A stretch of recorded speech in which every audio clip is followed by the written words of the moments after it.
ഇയ്യോബ് അധ്യായം 21.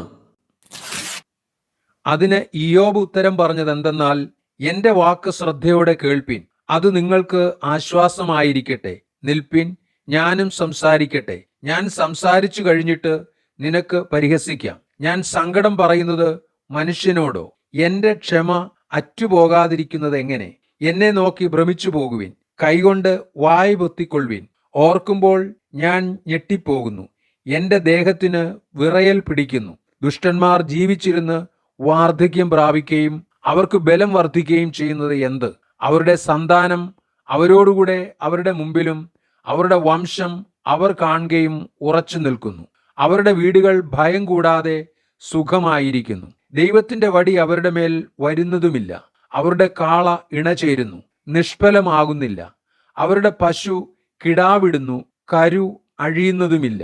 അവർ കുഞ്ഞുങ്ങളെ ആട്ടിൻകൂട്ടത്തെ പോലെ പുറത്തയക്കുന്നു. അവരുടെ പൈതങ്ങൾ നൃത്തം ചെയ്യുന്നു. അവർ തപ്പോടും കിന്നരത്തോടും കൂടെ പാടുന്നു.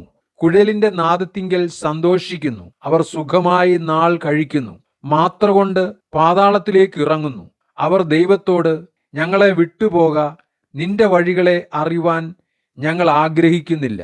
ഞങ്ങൾ സർവശക്തനെ സേവിപ്പാൻ അവൻ ആർ?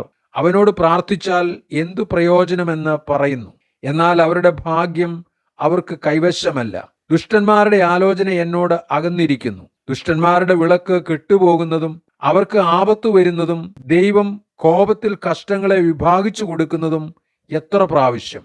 അവർ കാറ്റിനു മുമ്പിൽ താളടി പോലെയും കൊടുങ്കാറ്റ് പറപ്പിക്കുന്ന പതിർ പോലെയുമാകുന്നു. ദൈവം അവന്റെ അകൃത്യം അവന്റെ മക്കൾക്കായി സംഗ്രഹിച്ചു വയ്ക്കുന്നു. അവൻ അത് അനുഭവിക്കേണ്ടതിന് അവന് തന്നെ പകരം കൊടുക്കട്ടെ. അവന്റെ സ്വന്ത കണ്ണ് അവന്റെ നാശം കാണട്ടെ. അവൻ തന്നെ സർവശക്തന്റെ ക്രോധം കുടിക്കട്ടെ. അവന്റെ മാസങ്ങളുടെ സംഖ്യ അറ്റുപോയാൽ തന്റെ ശേഷം തന്റെ ഭവനത്തോട് അവൻ എന്തു താല്പര്യം? ആരെങ്കിലും ദൈവത്തിന് ബുദ്ധി ഉപദേശിക്കുമോ? അവൻ ഉന്നതന്മാരെ ന്യായം വിധിക്കുന്നുവല്ലോ. ഒരുത്തൻ കേവലം സ്വൈര്യവും സ്വസ്ഥതയുമുള്ളവനായി തന്റെ പൂർണ്ണക്ഷേമത്തിൽ മരിക്കുന്നു. അവന്റെ തൊട്ടികൾ പാലുകൊണ്ട് നിറഞ്ഞിരിക്കുന്നു. അവന്റെ അസ്ഥികളിലെ മജ്ജ അയഞ്ഞിരിക്കുന്നു. മറ്റൊരുത്തൻ മനോവ്യസനത്തോടെ മരിക്കുന്നു. നന്മയൊന്നും അനുഭവിപ്പാൻ ഇടവരുന്നതുമില്ല. അവർ ഒരുപോലെ പൊടിയിൽ കിടക്കുന്നു. കൃമി അവരെ മൂടുന്നു. ഞാൻ നിങ്ങളുടെ വിചാരങ്ങളെയും നിങ്ങൾ എന്റെ നേരെ നിരൂപിക്കുന്ന ഉപായങ്ങളെയും അറിയുന്നു. പ്രഭുവിന്റെ ഭവനം എവിടെ? ദുഷ്ടന്മാർ പാർത്ത കൂടാരം എവിടെ എന്നല്ലോ നിങ്ങൾ പറയുന്നത്. വഴിപോക്കരോട് നിങ്ങൾ ചോദിച്ചിട്ടില്ലയോ? അവരുടെ അടയാളങ്ങളെ അറിയുന്നില്ലയോ? അനർത്ഥ ദിവസത്തിൽ ദുഷ്ടൻ ഒഴിഞ്ഞു പോകുന്നു. ക്രോധ ദിവസത്തിൽ അവർക്ക് വിടുതൽ കിട്ടുന്നു.